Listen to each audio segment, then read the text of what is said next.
Hey guys, today I'm working on a 2011 Ford Explorer. The keypad doesn't seem to be unlocking the doors and locking them, so I'm gonna take a look at this and see what we can find. While I'm here, you can see I've got illumination. That's one thing, and then hitting the keypad does another. I'll show you that in just a second. Hey guys, so I'm using Forescan today. If this video helps you, give me a like, give me a subscribe. So I've already loaded the vehicle in. I went to the live data to look at the PIDs. I've already selected the keypads, 1, 2, 3, 4. You can see all the way down, and I want to see if they're active when I push the buttons. So what I'm going to do is I'm going to hit play. I'm going to monitor these, and if you see them toggle, I'm going to hop out of the car. We'll do that now.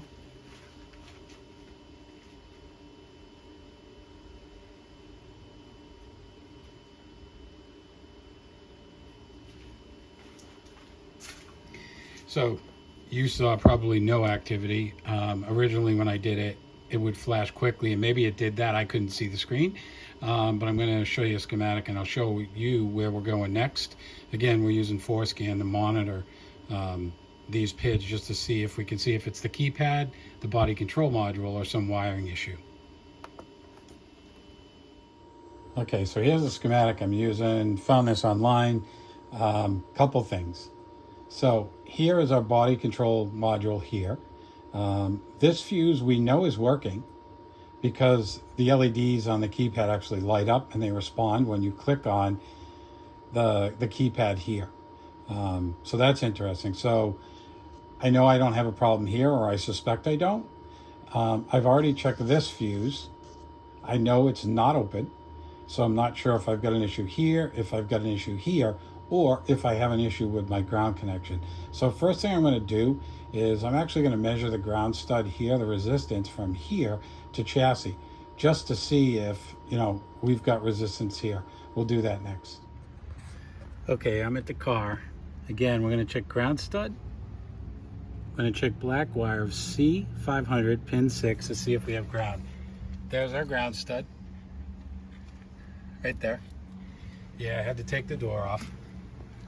There's pin 6. It's a black wire sandwiched back there. Just using a back probe. Okay. Measuring 0 ohms. So good ground. So now that we verified the ground, I want to just double check. Sorry about the shadows. But I want to double check if I got 12 volts here, here, here, here, and here. Just to make sure. But again, I have illumination. I expect to see 12. Just not sure here. Not sure here. So back up we go. We're going to disconnect.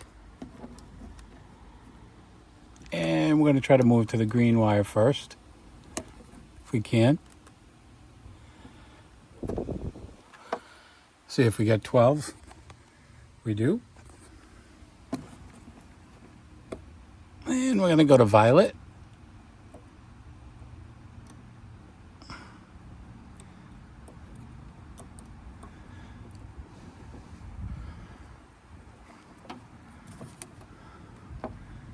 Don't know how well you can see this, but I'm on the violet. I got 13.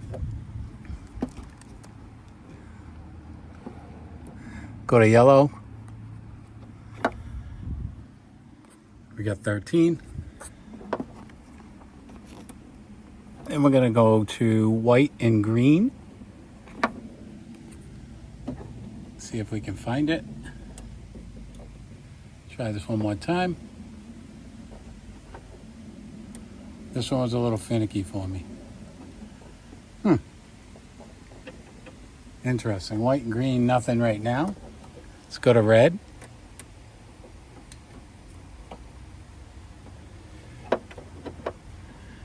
Wonder if my ground came off, but it didn't.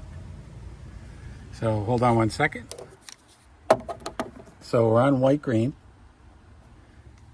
We got 13. See if we can get red.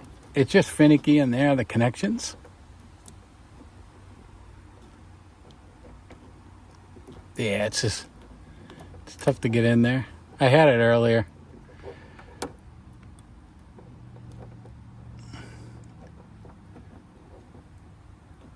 All right, let me see if I can play around and get it. So I ended up going in the back side of that connector. We ended up getting 13. So I could have an intermittent connection inside of there. But next thing I want to try is, according to the service manual, what we're going to do is we're going to take and we're going to jump her out yellow to black, violet to black, green to black, and then monitor our PIDs on our scan tool. And then we'll see, when we jump these out, it simulates the keypad, and it should go active on the screen. So give me 1 second.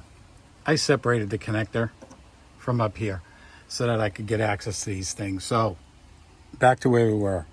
We confirmed that the ground is good. Okay.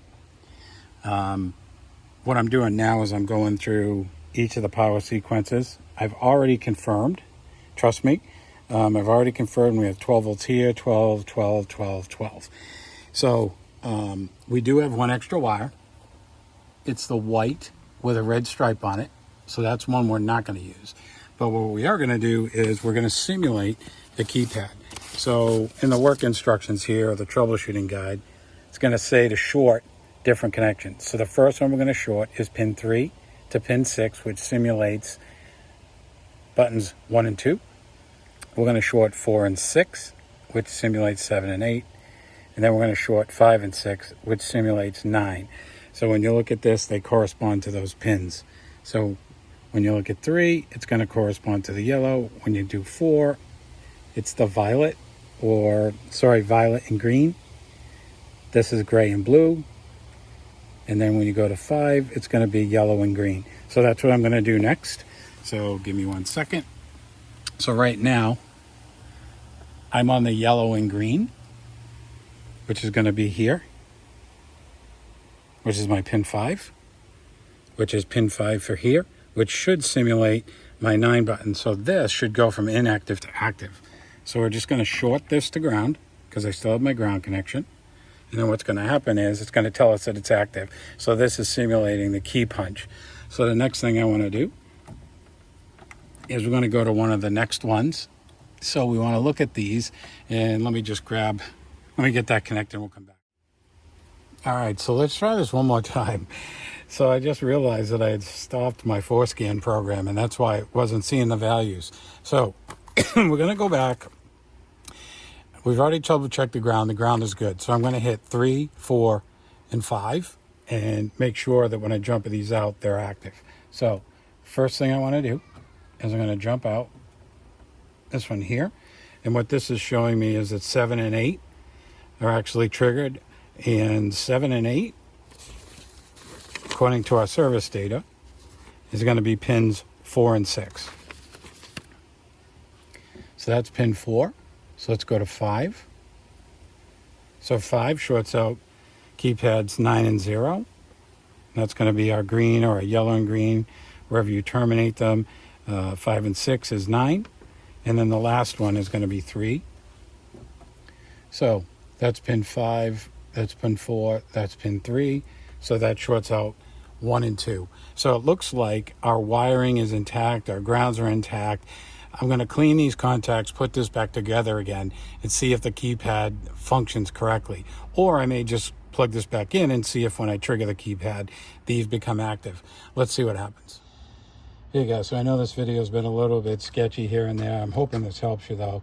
So just quick recap. Body control module. This is the wiring that's going to the keypad on the side of the door. And then this is a ground stud that's on the left-hand side, basically, connected to the chassis. So the first thing we did was we tested this connection here. It measured 0 ohms, which it should. We then went and we tested each one of these points here, and they were all 12 volts. So that tells me that the body control module is sending the signal out, because this is a switch to ground that it sees, the body control module sees, and that will tell the car, what keypad is being entered. So the next thing we did was we jumped out from this connection to ground, which would then short out this switch. We did the same here, which would short out this switch, and so on and so forth. We got a hawk that's flying around over me. That's what's squealing. So that tells me that the ground connection is good, the wiring harness is good, the body control module is good. It looks like it's the keypad. So the next thing I'm going to do is I'm going to use 4Scan, and I'm just going to see, because we put this thing all back together again, I'm going to see if it made a difference. So for those of you who haven't used ForeScan, it's an application you can get online. It's for Ford vehicles. It's IDS on steroids. So I'm scanning the vehicle right now. Yep, it's 2011 Ford Explorer. So the next thing I want to do is I want to come into live data. So that's the oscilloscope right here that's up in the corner. Next thing I want to do is we want to come down here where it shows set up all gauges. So when you click this, this gives you the option to review live data, or you can do live simulation activation tests. We just want to read what the keypad's doing. So right now, I'm not sure which module it's stored in. So we're going to look at all, because it has all the different modules. This is going to tell you that you need to have an adapter that can read the high speed and middle speed CAN bus signals. Mine does both. I've already got it selected to look at the keypad switches 1, 2, 3, 4, 5, 6, 7, and 8 that are on the door. We're going to hit this check mark down the bottom. Right now it's showing as inactive. Here's a tip for you, because I made this mistake. You want to hit the play button down here. So what this does is start the live data. So I'll let you know when I hit a switch, and you're going to see what I've already seen. So if we hit 1 and 2, we're not getting, actually it's triggering 3 and 4 right now. We'll go to 3 and 4. That's triggering 3 and 4. We'll go to 5 and 6. 5 and 6 is triggering 3 and 4. Go to 7 and 8. 7 and 8 triggers 9. Go to 9. 9 triggers 9. So what this tells me is, let me just unlock this door and lock it so it doesn't shut me out. What this tells me is there's a short circuit within the membrane switches on the keypad. So, you know, I'm going to maybe try and replace the keypad. We'll see what happens, but hopefully this helps somebody. I know it was a little glitchy, a little funky along the way, but maybe this will save you some money in the long run. I've heard the dealerships charge a good amount of money for these keypads. Maybe you can pick one up at a junkyard. But hey, if this helps you, hit the like button, subscribe. That would be great. You guys have a great one.